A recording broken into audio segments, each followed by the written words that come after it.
कहाँ हो आप लोग? कीर्ति, कपिल, मुझे माफ कर दो। प्लीज रुक जाइए। मैंने आज तक आप जैसी औरत नहीं देखी। अगर अपनी आंखों से न देखती तो कभी विश्वास ही नहीं होता कि कोई औरत ऐसा भी कर सकती है। चोट मैंने खुद को दी है ताकि दर्द तुम्हें हो। बेटे और बेटियों दोनों को बचपन से एक ही सबक सिखाना चाहिए कि दर्द का कोई जेंडर नहीं होता। अत्याचार चाहे किसी के साथ भी हो हमेशा गलत होता है। एक मिनट जमाई जी, एक मिनट।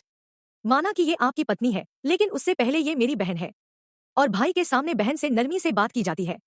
अरे पराग भाई, सिर्फ आपको ही नहीं, दुनिया में किसी को भी अंदाजा नहीं है कि आपकी बहन असल में क्या है। अगर आज मेरी माँ मौत की कगार पर है तो सिर्फ इस औरत की वजह से। कमरे में सन्नाटा छा जाता है। कीर्ति की आंखों में आंसू हैं लेकिन उसके चेहरे पर अजीब सी ठंडक है। कपिल गुस्से से कांप रहा है, पराग असमंजस में खड़ा है। कपिल चीखते हुए कहता है, तुम्हें पता है माँ की दवाइयों में किसने छेड़छाड़ की? डॉक्टर ने साफ कहा है कि उन्हें गलत डोज दी गई थी। और वो दवाइयाँ कौन संभालता था? सिर्फ कीर्ति। पराग अविश्वास से अपनी बहन को देखता है। कीर्ति, ये सब झूठ है ना?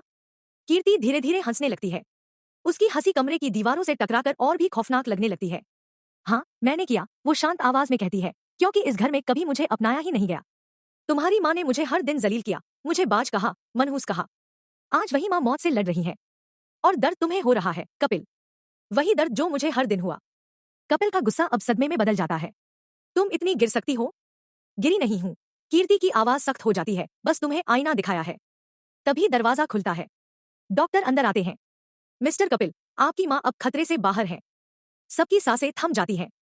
डॉक्टर आगे कहते हैं, लेकिन एक बात और, जो दवा बदली गई थी वो जानलेवा नहीं थी, बल्कि किसी ने उनकी असली दवाइयां रोक दी थी।